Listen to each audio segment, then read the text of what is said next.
My name is Eleanor. I am 69 years old, and on the day my husband's will was read, my sons divided $30 million between themselves as if it were a poker game. Stephen got the construction companies. Daniel inherited the restaurant chain, the estates, the luxury condos, the sports cars, everything. Absolutely everything. And I, after 45 years of dedicated marriage, after sacrificing my entire life for that family, received a dusty envelope that looked like trash. My daughter-in-law Jessica laughed in my face and said, "At least you can use it to store recipes, mother-in-law." Stephen didn't even look at me. Daniel sighed, as if my very existence was a burden. Humiliated and shattered, I walked out of that office feeling like my life was worthless. But what they didn't know was that tonight, when I opened that despised envelope in the solitude of my home, I would find something that would change everything forever. Arthur had died just a week ago. Pancreatic cancer took him in 6 cruel and painful months. For 45 years, he had been my partner, my refuge, the man who built an empire from scratch, working day and night. I was always by his side. When he stayed up until dawn reviewing numbers, I brought him coffee and stayed awake waiting for him.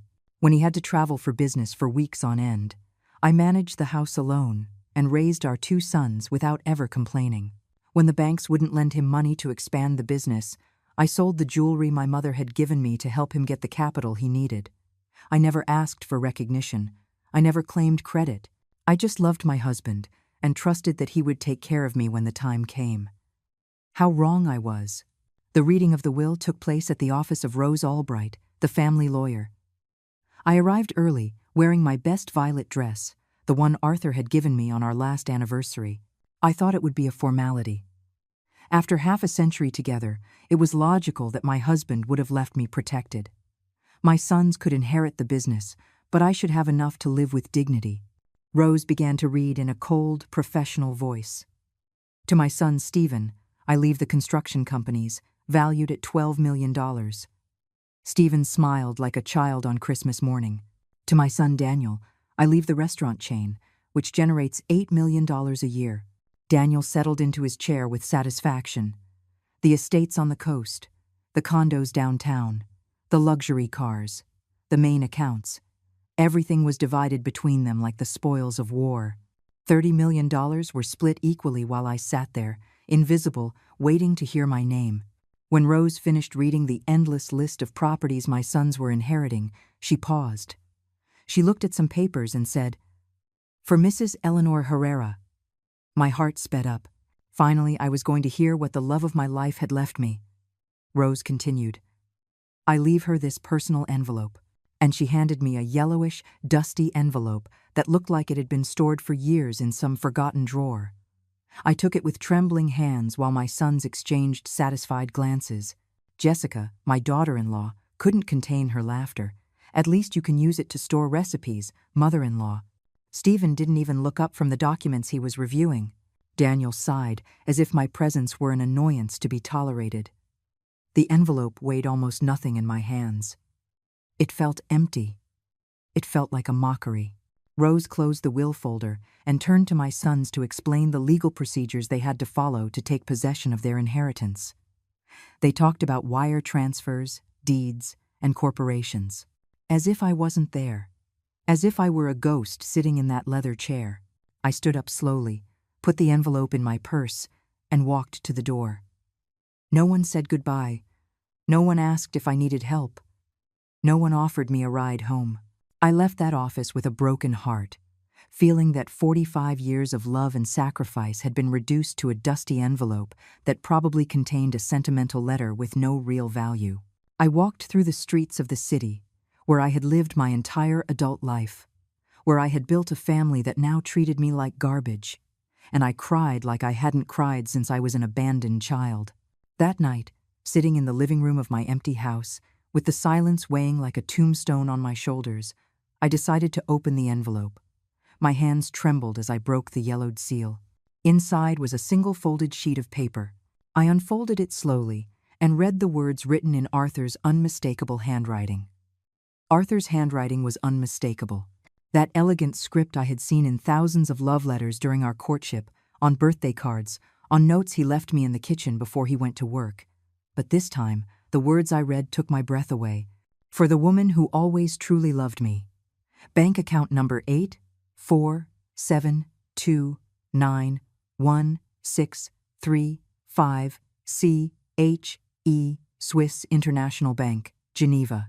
And below that, a line that made me tremble. What you find here is only the beginning. They didn't deserve to know the truth, but you do. My heart began to beat so hard I thought it would burst out of my chest. A Swiss bank account? What was Arthur talking about? For 45 years of marriage, he had told me everything about his businesses, or so I thought. What secrets had he kept? What truth was it that my sons didn't deserve to know?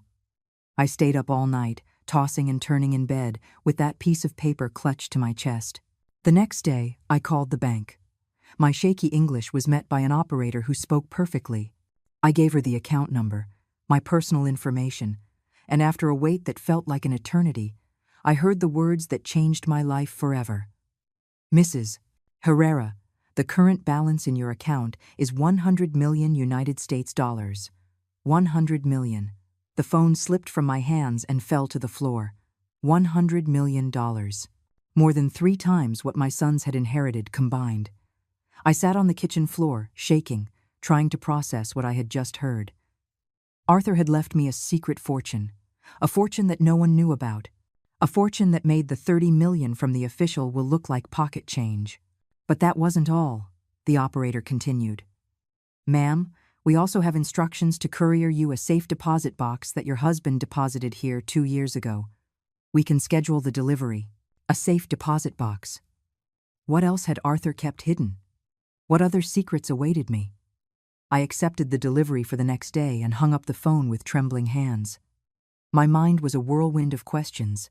How had Arthur acquired so much money without me noticing? Why had he kept it a secret? Why had he decided to leave it only to me? And the question that tormented me the most, what truth was it that my sons didn't deserve to know? The courier arrived the next day, at 10 o'clock in the morning sharp. It was a small but heavy safe, with a combination that came in a sealed envelope. The numbers were our wedding date, June 15th, 1980. Typical of Arthur, always so romantic, even in his darkest secrets.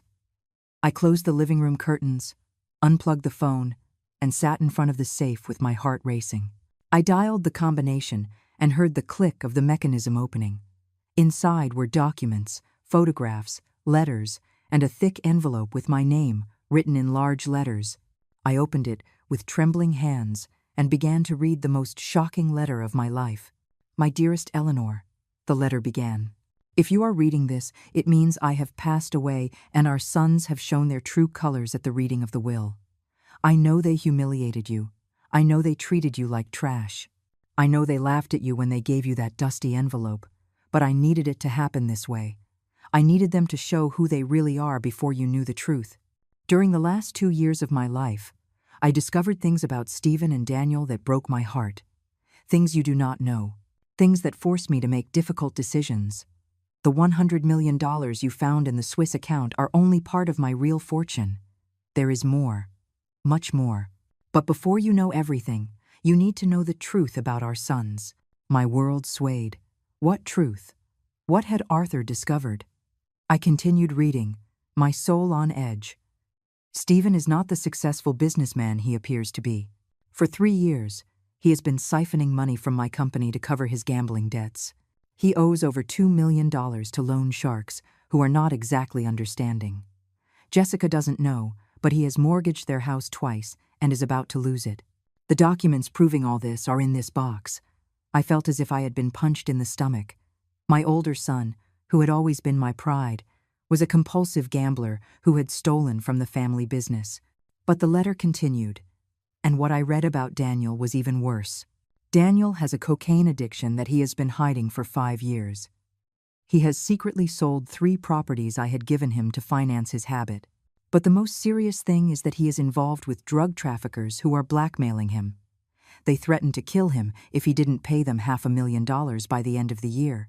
The documents of his debts and the photographs proving his addiction are also in this box. Tears began to stream down my cheeks. How had I been so blind? How had I not realized that my sons were destroying their lives? Arthur's letter continued, revealing darker and darker secrets. But what hurts me the most, my love, is what they plan to do with you. I heard them talking one night in my study. They thought I was asleep from the medication, but I heard every word. Stephen told Daniel that when I died, they had to get rid of you as quickly as possible. Jessica suggested they declare you mentally incompetent and have you committed to a nursing home. Daniel said it would be easy to get a doctor to sign the necessary papers. They wanted to take your share of the inheritance and lock you away somewhere you wouldn't be an inconvenience to their plans. The paper grew damp with my tears. My own sons, my own flesh and blood. They had planned to lock me away like a sick animal to steal my money. That's why I made the decision to protect you, Arthur continued.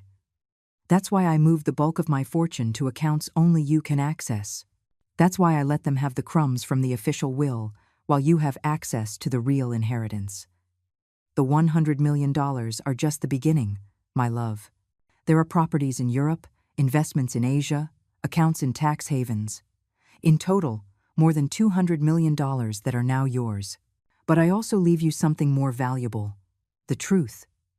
And with that truth, the power to decide what to do with our sons. My hands were shaking so much I could barely hold the letter. $200 million, a fortune that made my son's official inheritance look like loose change. The letter ended with a sentence that was seared into my soul. You decide whether you use this information to protect yourself or to teach them a lesson they will never forget. I can no longer take care of you, but I have given you the weapons to take care of yourself. With all my eternal love, Arthur. I put the letter down on the table and looked at the contents of the safe. There were photographs of Daniel using drugs, bank documents showing Stephen's debts, contracts signed with dangerous loan sharks, audio recordings on small devices I didn't dare listen to yet.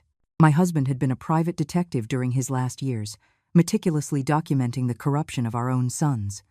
And now that explosive information was in my hands. I sat in that room for hours, surrounded by photographs that destroyed the image I had of my children. Daniel with glassy eyes, snorting cocaine in the bathroom of some nightclub. Stephen signing documents with men in dark suits who were clearly not legitimate bankers. Casino receipts for thousands of dollars.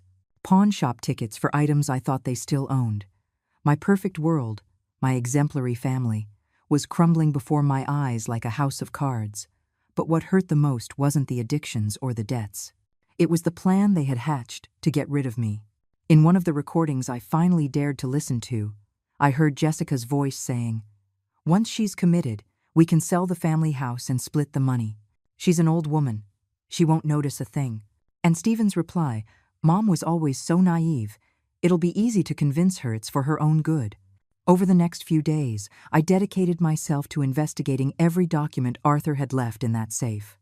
He had hired private investigators to follow our sons. He had recorded phone conversations. He had photographed secret meetings. My husband had built a complete file on Stephen and Daniel's lies and betrayals. And among all those papers, I found something that chilled my blood.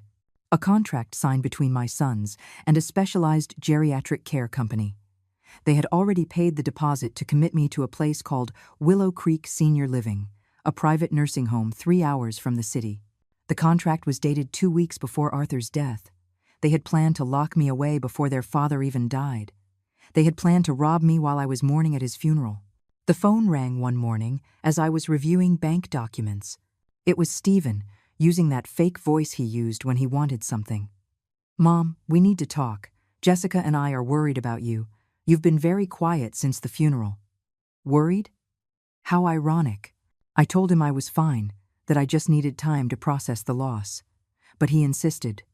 "It's not good for you to be alone in that big house. We've been thinking about options to make you more comfortable." There it was. The plan was beginning to unfold. "What kind of options?" I asked, feigning innocence. "Well, there are some very nice places where you can have company, activities, 24-hour medical care, places where you don't have to worry about a thing. Places like Willow Creek Senior Living," I thought, feeling rage begin to boil inside me. That same afternoon I received another call, this time from Daniel. "Mom, Stephen told me you spoke this morning. I think it's an excellent idea for you to consider moving somewhere more suitable for your age. His voice sounded nervous, as if he were reading from a script. Besides, he continued, we need to talk about finances. Dad left you the house, but the upkeep is very expensive. The taxes, the utilities, the repairs. It would be better to sell so you can live somewhere without those worries. Selling the house, of course, was part of the plan. Get rid of me and take whatever they could. I'm in no hurry to make decisions, I replied. We just buried your father. But Mom, he insisted, the longer you wait, the harder it will be.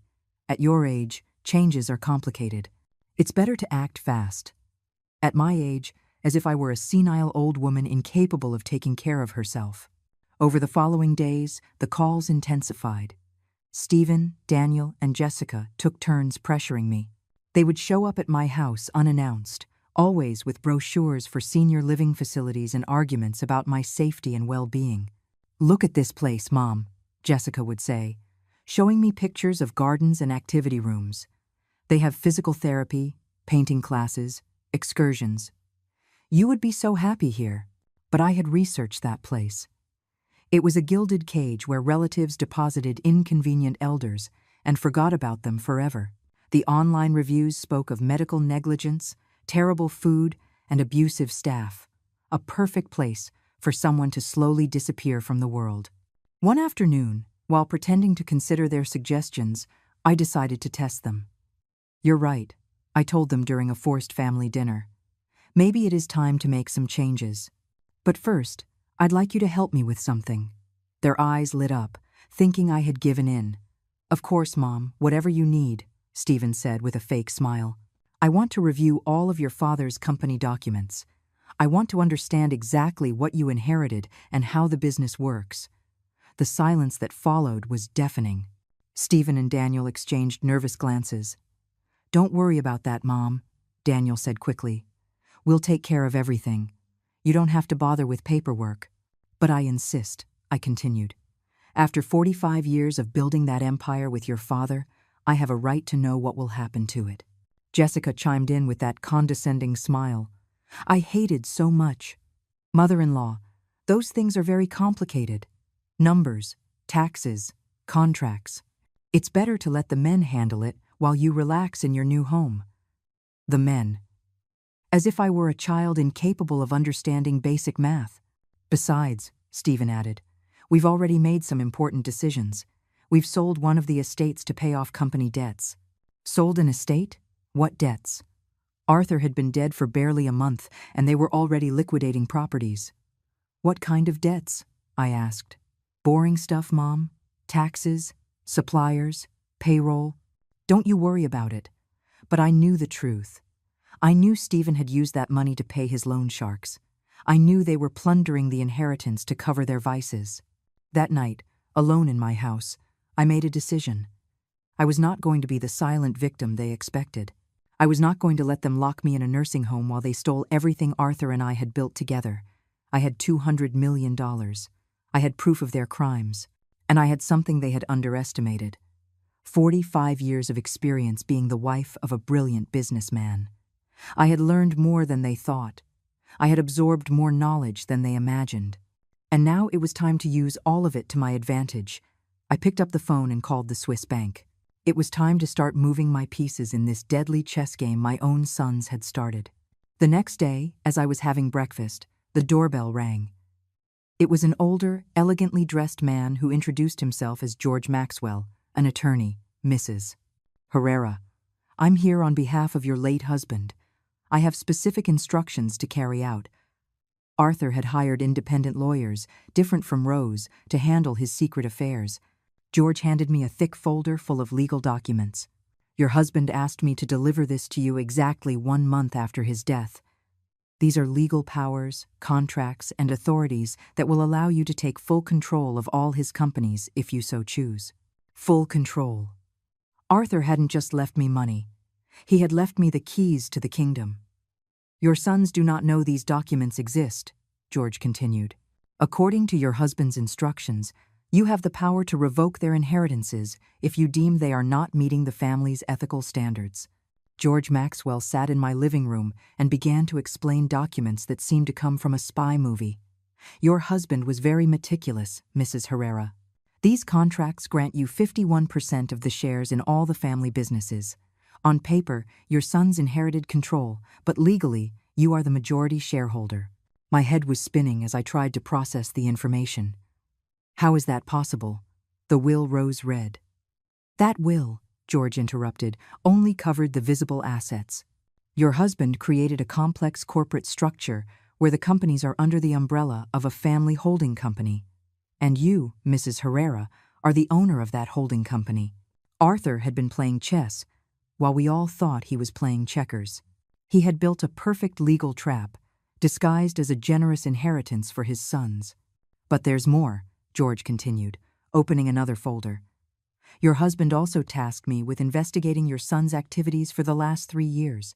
What we discovered is enough to completely nullify their inheritances, and in some cases, to initiate criminal proceedings. He showed me photographs I had already seen in the safe, but also new documents. Irregular bank transfers, fraudulent contracts, fake invoices. Stephen has been diverting funds from the construction company to pay gambling debts. In total, he has stolen nearly $3 million. Daniel has used company vehicles to transport drugs, turning the family restaurants into money laundering centers. Each revelation was like a hammer blow to my chest. How had I raised 2 criminals without realizing it? George took out an audio recorder and played it.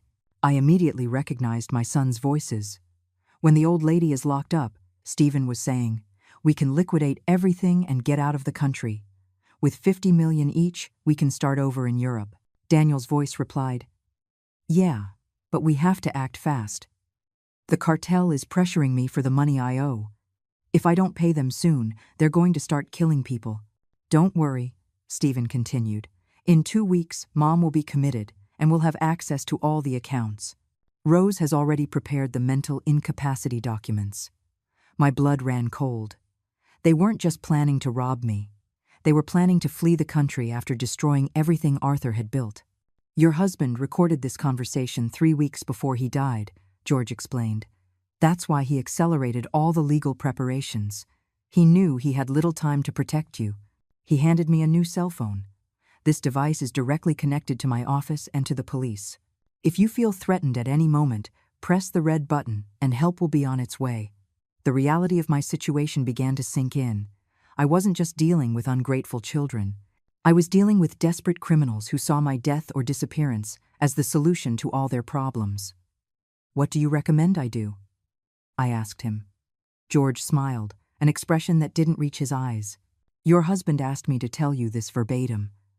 Eleanor, you are stronger and smarter than they think. It's time they found out who they're messing with." That night, after George left, I sat in front of my vanity mirror and truly looked at myself for the first time in months. I saw a 69-year-old woman, with gray hair I had let grow naturally, with wrinkles that told the story of 4 decades of smiles and tears. But I also saw something I had forgotten existed: fierceness. For all those years of being the perfect wife, the selfless mother, I had buried the fighter I had been in my youth. The woman who had sold her jewelry to help Arthur build his empire. The woman who had worked double shifts when money was tight. The woman who had fought against banks, suppliers, and competitors to protect her family. That woman was still there, dormant but not dead, and it was time to wake her up. The next day, I began my counterattack. First, I called the bank and transferred $10 million to a local account. I needed immediate liquidity for what I had planned. Next, I hired a private security firm to watch my house 24 hours a day. If my sons planned to speed up my commitment, they were going to meet more resistance than they expected. I also hired a forensic accountant to audit all the family businesses. I wanted official documentation of every penny they had stolen. Finally, I visited 3 different criminal defense attorneys and gave them copies of all the evidence I had against Stephen and Daniel. I wanted to be prepared for any scenario. Stephen showed up at my house, unannounced, on Friday morning. He was accompanied by Jessica and a man who introduced himself as Dr. Evans, a specialist in geriatrics. The plan was in motion. "Mom," Stephen said with that fake smile that now nauseated me, We brought the doctor to give you a general checkup. We just want to make sure you're okay." The supposed doctor carried a black briefcase and a condescending attitude that made my blood boil. "I don't need a checkup," I replied firmly. "I feel perfectly fine." "But Mom," Jessica insisted, "at your age, it's important to have regular checkups. The doctor just wants to ask you a few simple questions." Simple questions. Like the ones used to declare someone mentally incompetent. "Mrs. Herrera," the fake doctor said in a syrupy voice, "I just need to assess your cognitive state. These are routine procedures." He took some forms from his briefcase that I recognized immediately. They were the same documents George had shown me, the ones Rose had prepared to declare me incompetent. "Can you tell me what day it is today?" he asked. "Friday, October 13th, I replied. "Can you tell me where you live?" "In the house I built with my husband 30 years ago at 1247 Oak Avenue." "Do you remember how much money you inherited in the will?" There was the trap. If I said I had only inherited a dusty envelope, it would confirm I had no resources and would be easier to declare incompetent. If I mentioned the 200 million, they would think I was delusional. "I remember perfectly," I replied, looking directly into Stephen's eyes, "that you inherited $30 million in companies and properties. I also remember that I received an envelope that you considered trash." The doctor scribbled something on his papers. Stephen smiled, thinking I had fallen into his trap. "And how do you feel about that distribution?" the doctor asked. "I feel," I said slowly, "like a woman who finally understands who the members of her family really are." Jessica and Stephen exchanged satisfied glances. They thought I was admitting confusion or resentment, emotions they could use to justify my commitment. The fake doctor closed his folder and whispered something to Stephen. Then he turned to me. "Mrs. Herrera, I believe it would be beneficial for you to spend a few days under medical observation. We have a very comfortable facility where you can rest while we evaluate your general condition." There it was, the final trap. "No, thank you," I replied with the firmest voice I could muster.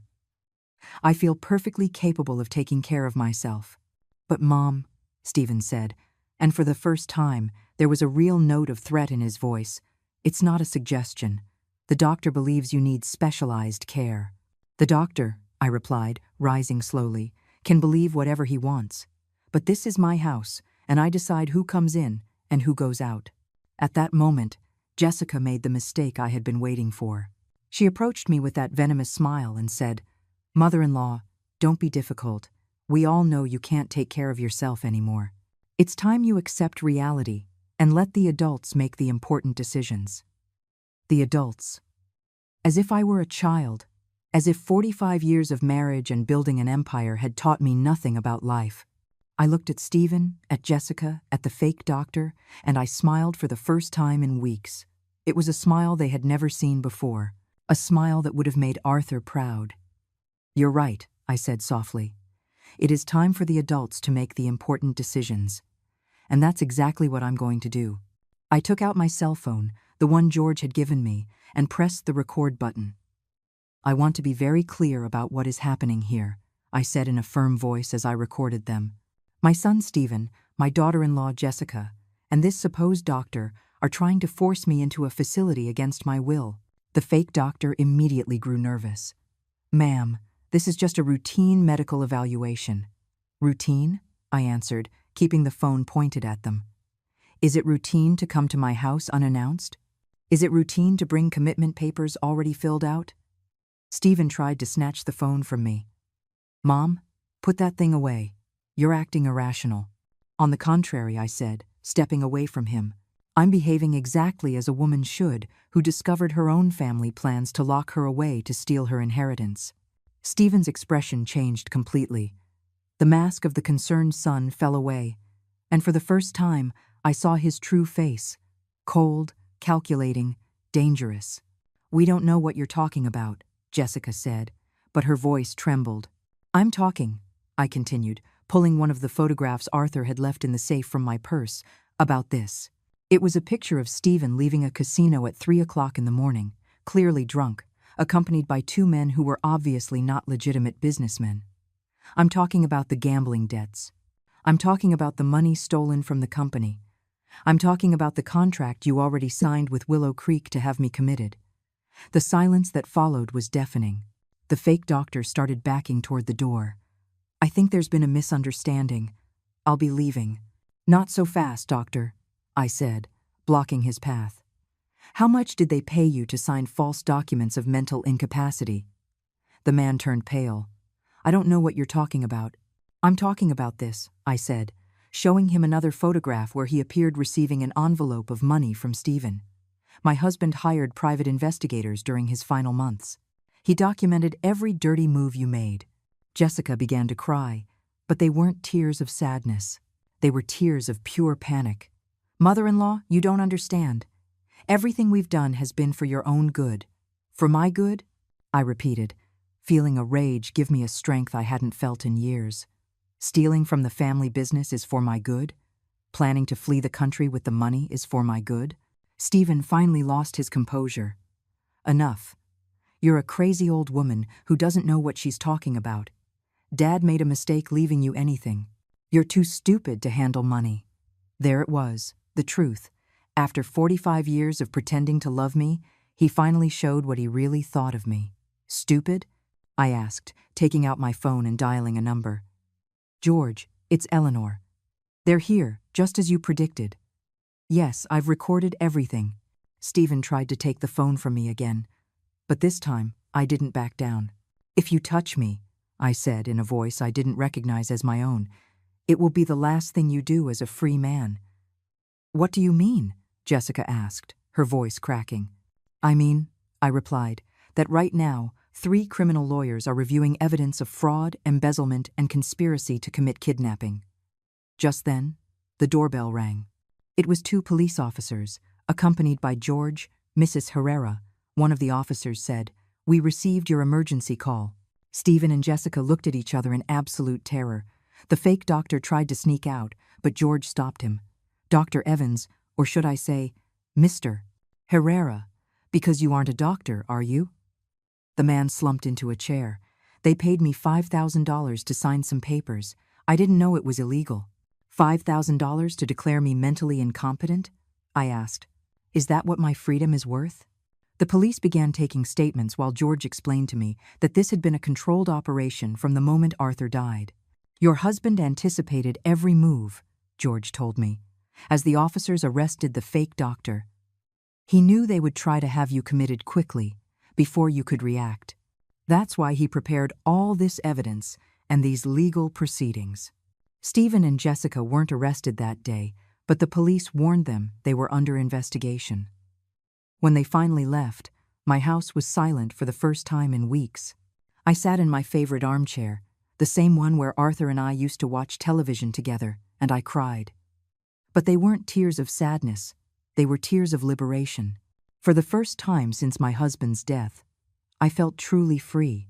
That night, I called both of my sons, not to plead or to try to fix things. I called them to give them an ultimatum. "You have 24 hours to return every penny you stole from the family businesses.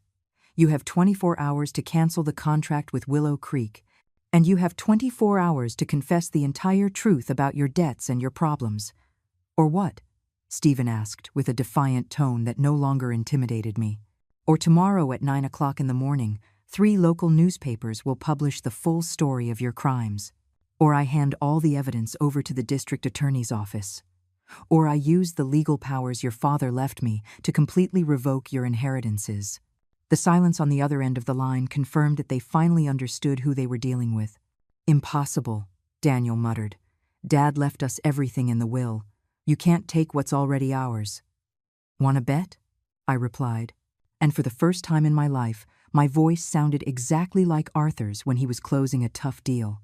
"Because it turns out your father was a lot smarter than you thought. And I'm a lot stronger than you imagined." I hung up before they could answer. I didn't need to hear any more lies, more excuses, more manipulation. It was time for them to learn that the woman they had underestimated for so many years had sharp claws when she needed to use them. The next morning, at 8 o'clock sharp, Stephen and Daniel appeared at my door. They didn't come with fake lawyers or commitment plans. They came with their tails between their legs, defeated, begging for mercy. "Mom," Stephen said, And for the first time in years, there was no condescension in his voice. "We need to talk." I let them in, but this time, I didn't offer them coffee or a smile. I left them standing in the middle of the living room while I remained seated in my armchair, in the position of power I had earned. "Talk," I said simply. Daniel started to cry. "Mom, everything got out of control. The drugs, the debts, the loan sharks. We didn't know how to stop. And your solution was to rob me and lock me away?" I asked. "That wasn't the original intention," Stephen muttered. "At first, we just needed to borrow some money. We thought we could pay it back before anyone noticed. But things got worse," Daniel continued. "The cartel started threatening us. They said if we didn't pay, they would go after the family. So you decided to hurt me first," I replied. "You decided it was better to lock me up like an animal than to face the consequences of your choices." Stephen knelt in front of my chair. "Mom, we're your sons. We love you. We just made terrible mistakes." "You love me?" I asked, feeling all the rage that had built up for months finally find its voice. "You call planning my commitment love? You call stealing the money your father and I built together love? You call treating me like trash at the will reading love?" They didn't answer because there was no possible answer to those questions. "But I want you to know something," I continued, standing slowly and walking to the window. "Your father loved you. Despite everything he discovered, despite all the evidence he gathered against you, he loved you. That's why he left you a chance to redeem yourselves." I turned to face them. "He left you $30 million, enough to pay all your debts and start over. But he also left me the power to take it away if you proved you didn't deserve it." Their faces paled as they understood the magnitude of what I was saying. "What do you want us to do?" Stephen asked, his voice cracking. I smiled, but it wasn't a motherly smile. It was the smile of a woman who had finally found her power. "What I want," I said, walking slowly around my two sons kneeling in my living room, "is for you to understand that the game has changed. For 69 years, I have been the obedient wife, the sacrificial mother, the invisible woman who cleans up others' messes. That's over." I looked them directly in the eyes, one by one.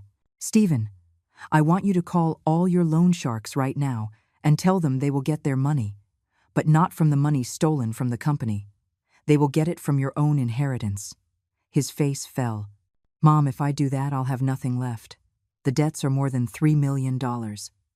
"Exactly," I replied, showing not a shred of compassion. "You'll be left with exactly what you deserve after stealing from the family business for 3 years. Daniel," I continued, turning to my younger son, "you are going to check into a rehabilitation center. Not one of those luxury places where the rich go to pretend they're getting better. A real place where they will work with you seriously. Mom, I can quit on my own. I don't need rehab," he protested. "How were you able to quit gambling on your own?" I asked Stephen. "How were you able to stop stealing money on your own?" "No, my sons. Addicts don't get better on their own. And you are going to get better, or you are going to lose everything." Daniel began to cry harder. "They'll kill me in rehab." "No," I said, taking out my phone. "They won't kill you, because I'm going to pay them myself. But every dollar I pay for your debts will be deducted from your inheritance." I dialed a number I had written down days ago. "Detective Miller? This is Eleanor Herrera.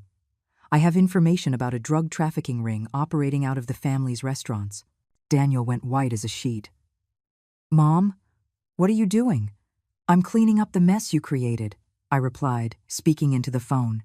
"Yes, detective, I have names, dates, photographs, and my son is willing to cooperate as a protected witness." I hung up and looked at Daniel. "You are going to testify against the cartel. You are going to give the police all the information you have about their operation. And you are going to do it before you enter rehab." "They'll kill me if I do that," he muttered. "They'll kill you if you don't pay," I replied. "At least this way, you have a chance to live and start over." Stephen tried to stand, but I stopped him with a look. "I'm not finished with you. I took the documents George had given me from my bag. Did you know that your father left me in control of all the family businesses? Did you know that I can legally fire you right now?" Panic filled his eyes. "Mom, that company is all I know how to do. It's my life." "It was your life," I corrected him. Until you decided to turn it into your personal cash register. I showed him the financial statements the forensic accountant had prepared. $3 million stolen over 3 years. Fake invoices, irregular transfers, ghost accounts. Do you know what this is? This is evidence of a federal crime. But there's a way to resolve this without involving the DA's office, I continued, seeing hope light up in his eyes. You are going to sign your resignation as CEO of all companies. You are going to transfer all of your shares to me. And you are going to work as a common laborer, earning a basic wage, until you have paid back every penny you stole. A laborer? He asked, incredulous. You're going to start from the bottom, just like your father did. You're going to carry bricks. You're going to clean offices. You're going to do the work that real working men do every day. And you're going to learn what it means to earn money honestly. The humiliation on his face was evident, but there was something else too: respect. For the first time in years, he was seeing me as more than a harmless old woman. Jessica, who had been quiet throughout the conversation, finally spoke. Mother-in-law, this is ridiculous. They can't accept these conditions. They're your sons. I turned to her with a smile that could freeze blood. Oh, really? And what are your options, my dear daughter-in-law? I took another photograph from my bag. It was Jessica kissing a young man in a hotel parking lot. Should I tell Stephen about your affair with the Pilates instructor? Or would you prefer to tell him yourself? Her face fell completely. Or would you prefer I tell him about the $50,000 you've been siphoning from the family account to buy yourself clothes and jewelry? Stephen looked at his wife with an expression of absolute betrayal. What is my mother talking about? Your wife, I continued, savoring every second of her discomfort, has been stealing from you for 2 years. And she's been sleeping with Rick, the Pilates instructor from the gym, for 6 months. Jessica started to deny everything, but I pulled out more photographs. Do you want me to keep showing evidence? Or are you going to confess the truth to your husband? Stephen stood up slowly, looking at Jessica, as if seeing her for the first time. Is it true? She cried, but she didn't deny anything else. Why? He asked. Because, I answered for her, she thought that when you inherited, she would have access to millions of dollars. She planned to stay with you until she had enough money to divorce you and take half. This can't be happening, Stephen muttered, holding his head in his hands. Oh, but it is happening, I said, feeling more powerful than I had in decades. And we're just getting started. I pulled the last document from my bag. This is a divorce agreement my lawyer prepared. Jessica is going to sign it now, without asking for a single penny in the division of assets. Because if she doesn't sign it, all these photographs will appear in the newspaper tomorrow, along with the evidence of her theft. You can't make me sign anything, Jessica said. But her voice was trembling. Can't I? I asked, dialing another number on my phone. Hello, Rick. This is Jessica's mother-in-law.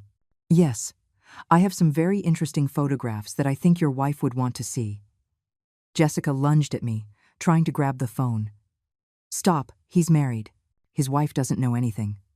Exactly, I said, moving away from her. And unless you sign this divorce immediately, she's going to know everything. I hung up and held out a pen to her. You have 30 seconds to decide.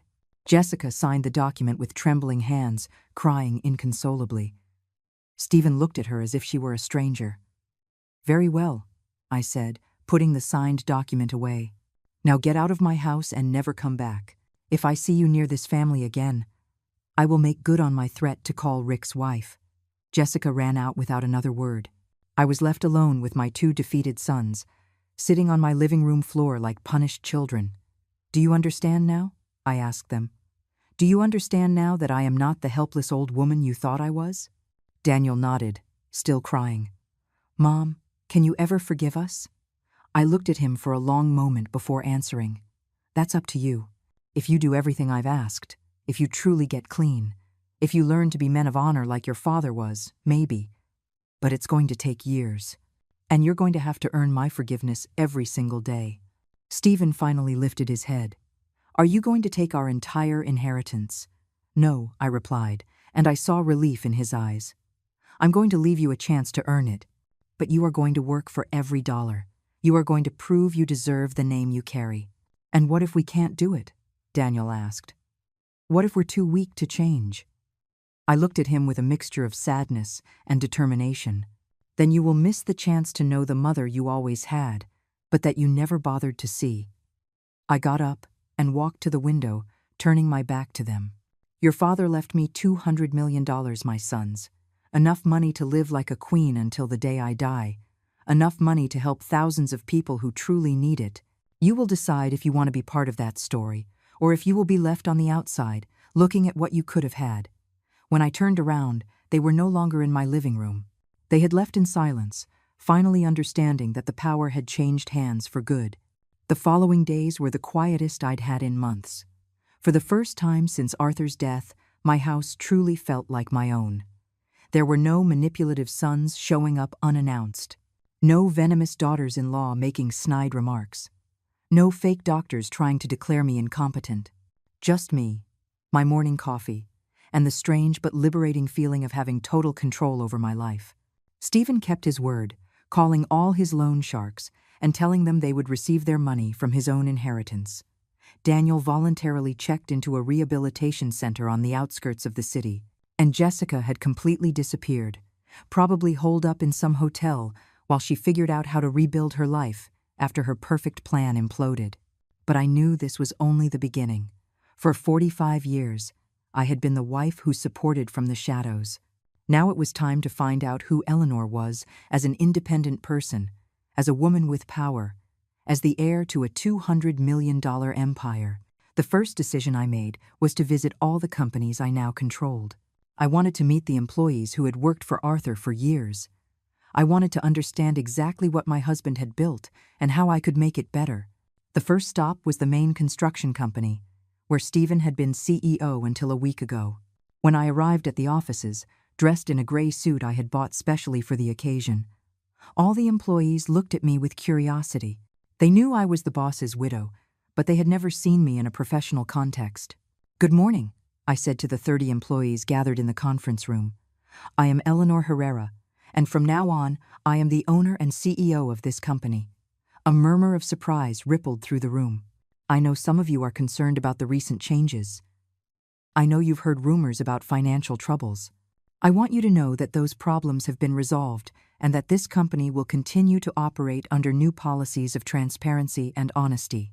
An older man, whom I recognized as Frank, the construction supervisor, raised his hand. "Mrs. Herrera, with all due respect, do you have experience running a construction company?" It was a fair question, and I had prepared the answer for days. "Frank," I replied. "For 45 years, I sat at the kitchen table with Arthur every night while he told me about every project, every problem, every important decision. For 45 years, I reviewed contracts, listened to phone calls, participated in business strategies. The difference is that now, instead of advising from the shadows, I will be leading from the front." Several employees nodded in approval. They had seen my dedication to the family for decades. "But there are changes that will be implemented immediately," I continued. "First, we are going to conduct a full audit of all finances from the last 3 years. I want to know exactly where every dollar went." I saw some of the accountants exchange nervous glances. They probably knew about Stephen's irregularities, but had remained silent out of fear. Second, we will implement a bonus system based on real productivity, not favoritism. Third, any employee who has information about past irregular activities can come speak with me privately, without consequences, to help me clean up this company. I raised my hand to stop the murmurs. And fourth, the minimum wage at this company will increase by 30%, effective immediately. The silence that followed was absolute. Then, slowly, the applause began. These workers had watched Stephen spend money on luxury cars and expensive trips while they struggled to make ends meet. Now they had a boss who understood what it meant to work hard for every dollar. Over the next few hours, several employees came to my temporary office with information about the financial irregularities. They confirmed everything I already knew and added details that made my blood boil. Stephen hadn't just stolen to cover gambling debts. He had also been overbilling clients and keeping the difference. He had sold high-quality construction materials and bought cheap ones, pocketing the difference and compromising the safety of the projects. That afternoon, I visited the restaurants that had been Daniel's inheritance. The situation there was even worse. The managers confirmed that for months they had been pressured to accept special clients who paid in cash and didn't want receipts. The money laundering had been so blatant that several employees had considered quitting rather than be complicit. "Why didn't you say anything?" I asked them. "Mrs. Herrera," replied Gloria, the manager of the main restaurant. "Mr. Daniel told us that if we spoke to anyone about the special clients, we would lose our jobs. Some of us have families to feed." The rage I felt at that moment was volcanic. My sons hadn't just stolen money. They had intimidated honest workers into being accomplices to their crimes. But I also discovered something beautiful during those visits. I discovered that Arthur's employees were hardworking, honest people who had genuinely respected my husband and were willing to respect my leadership if I proved to be fair. I discovered that I had natural business instincts that I had developed over decades without realizing it. I discovered that when I spoke with real authority, based on knowledge and experience, people listened. And I discovered something more important, that I liked having power. I liked making decisions. I liked being the boss instead of the invisible wife. That night, sitting in my study with a glass of wine and the company's financial statements spread across the desk, I called George. "How are the criminal investigations going?" I asked. "Very well," he replied. "Daniel is cooperating fully with the police from the rehab center. His testimony is going to dismantle the entire drug trafficking network that was operating in the restaurants. It's going to be a major case. And Stephen? Stephen is complying with the payments to his loan sharks. He started working as a laborer on one of his own construction sites. The employees are. Let's just say they're enjoying watching him carry bricks under the sundae." I laughed for the first time in weeks. Poetic justice tasted sweet.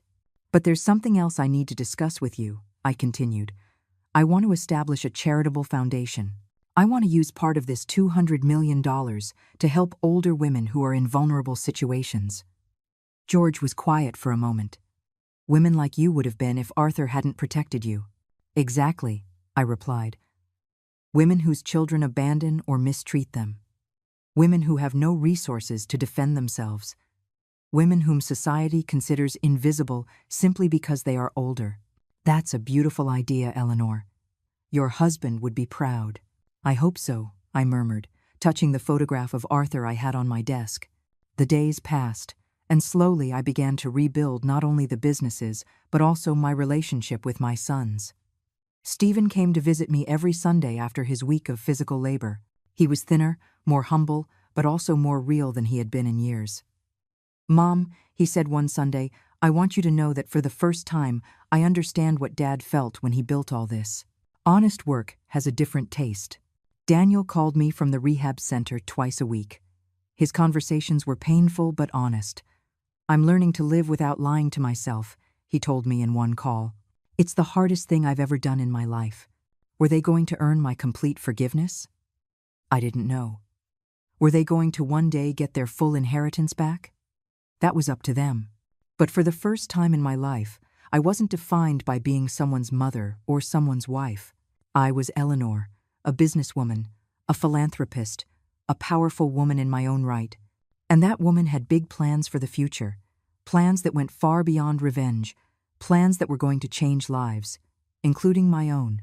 Arthur had given me the tools to defend myself, but I had chosen to use them for something bigger, to become the woman I always had the potential to be, but never had the chance to discover. 6 months after that, while reading that changed my life forever, I found myself standing in front of my bedroom mirror, preparing for the most important event since Arthur's death. That night was the launch of the Arthur and Eleanor Herrera Foundation for Vulnerable Senior Women. I was wearing a gold dress that I had chosen, especially for the occasion, not because it was the most expensive, but because it was the color of strength, the color of the power I had discovered within myself. As I put on the earrings Arthur had given me for our 20th anniversary, I thought about everything that had changed since that night I opened the dusty envelope my sons had despised. The foundation had already helped over 200 older women in its first few months of operation. Women like Rose, 73, whose children had emptied her bank account and left her living in deplorable conditions.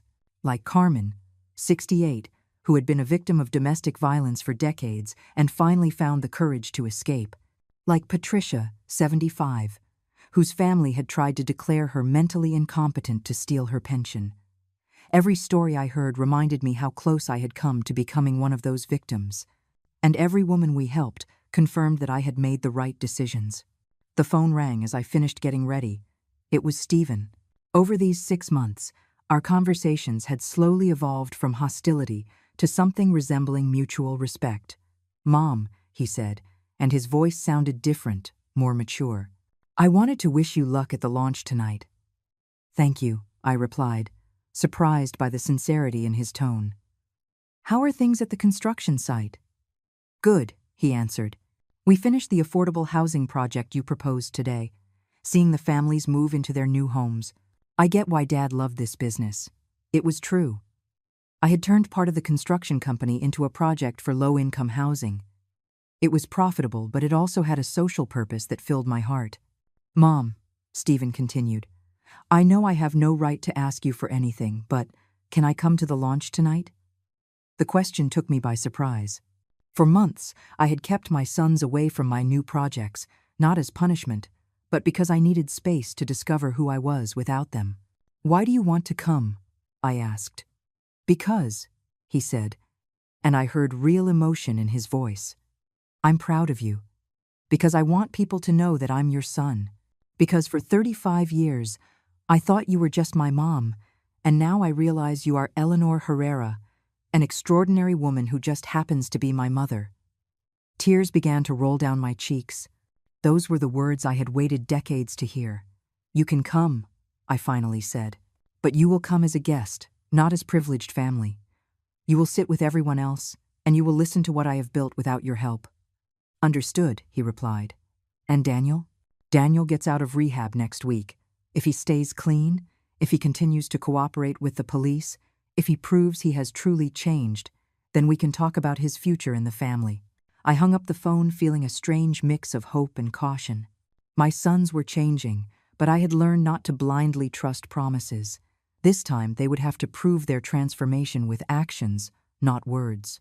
The launch event was held in the main ballroom of the city's most elegant hotel. Over 300 people had arrived. Business leaders, politicians, social workers, and especially older women who had found a second chance in our foundation. As I walked among the guests, greeting and thanking them for their support, I felt more alive than I had in years. These were my people now, not the family that had betrayed me, but the community I had chosen to build, the community of people who believed in second chances and in the dignity of older women. George approached me with a huge smile. "Eleanor, this is incredible. I've never seen such a positive response for a new foundation. It's because the need was real," I replied. "For decades, we older women have been invisible to society. It was time someone saw us." At that moment, I saw Stephen enter the ballroom. He was wearing a simple suit, nothing fancy, and he walked with a humility I had never seen in him before. Several guests recognized him, and I could see the curiosity on their faces as to why the son who had been disinherited was present at his mother's event. Stephen didn't try to approach me or claim any attention. He simply sat at a table in the back and waited. When it was time for my inaugural speech, I went up to the podium feeling a mix of nerves and excitement. Before me were 300 people who had come to support my vision. Behind me was the giant photograph of Arthur and me on our wedding day, reminding me where this journey had begun. "Good evening," I began, and my voice sounded stronger than I expected. 7 months ago, I was a 69-year-old widow who thought her life had ended with her husband's death. I thought my role in the world had been reduced to being the invisible mother of 2 adult sons and the grandmother who waited for occasional visits. "But," I continued, feeling confidence grow in my chest, "I discovered that life can begin at any age if we have the courage to make the hard decisions. I discovered that being older does not mean being invisible. I discovered that being 69 years old doesn't disqualify me from starting a new career, a new mission, a new version of myself." The applause started slowly and grew into a standing ovation. I saw tears in the eyes of many of the older women in the audience. They knew exactly what I was talking about because they had lived the same invisibility, the same underestimation. "This foundation," I continued when the applause died down, "exists because all women, regardless of their age, deserve dignity, respect, and opportunity. It exists because no woman should feel invisible or disposable simply because society has decided her value diminishes with the years. I searched for Stephen in the crowd.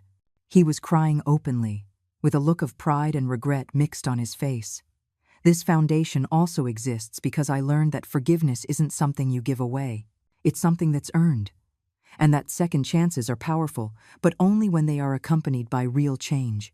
I finished my speech by telling the story of an older woman who had come to our foundation last week. Her children had sold her house while she was in the hospital and split the money. When she was discharged, she had nowhere to live, and her own children told her to fend for herself. That woman, I said, now has a decent apartment, legal support to recover what was stolen from her, and a part-time job at our foundation helping other women in similar situations. Because it turns out that at 72 years old, she still had a lot to offer the world. She just needed someone to notice. When I stepped down from the podium, the ovation lasted for almost 5 minutes. One after another, women came up to hug me, to tell me their stories, to thank me for giving them a voice. But the most emotional moment came when Stephen timidly approached at the end of the night. "Mom," he said, with tears still fresh on his cheeks, "I want to apologize. Not just for the money, not just for the plan to have you committed. I want to apologize for not seeing you for 35 years. For treating you like you were just my mom instead of Eleanor Herrera, this incredible woman who was always there but who I was too blind to recognize." I looked at him for a long moment before answering. "Stephen," I finally said, "forgiveness is earned with time and actions. But respect, you've already earned that. You came here tonight expecting no privileges. You sat in the back without demanding attention. You cried with pride for my achievements, instead of resentment for your situation. That tells me that maybe, just maybe, you're starting to become the man your father always hoped you would be." For the first time in 7 months, I hugged him, not as the mother who automatically forgives, but as the strong woman who recognizes genuine growth in another person. A year after that infamous day in Rose's office, I find myself sitting in the garden of my house, the same house my sons once wanted to sell to lock me away in a nursing home. But everything has changed. The garden is more beautiful than ever because I now have time to tend to it myself. The businesses are running better than when Arthur was alive because I've learned that leading with both the heart and the head produces better results than leading with ambition alone. And my family? Well, my family has become something I never thought possible. A real family, based on mutual respect instead of false obligations. Daniel got out of rehab 6 months ago and has been clean ever since. It wasn't easy.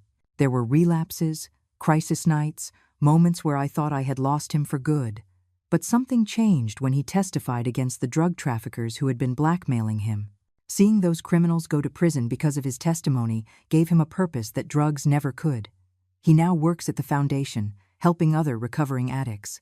His salary is modest compared to what he used to have, but he tells me it's the first money he's earned that he feels truly proud of. "Mom," he told me last week, "I never thought helping other people could fill the void I was trying to fill with cocaine." Stephen has also changed, though his path has been different. After a year working as a laborer on his own construction sites, I promoted him to supervisor, not out of favoritism, but because the other workers respected his transformation.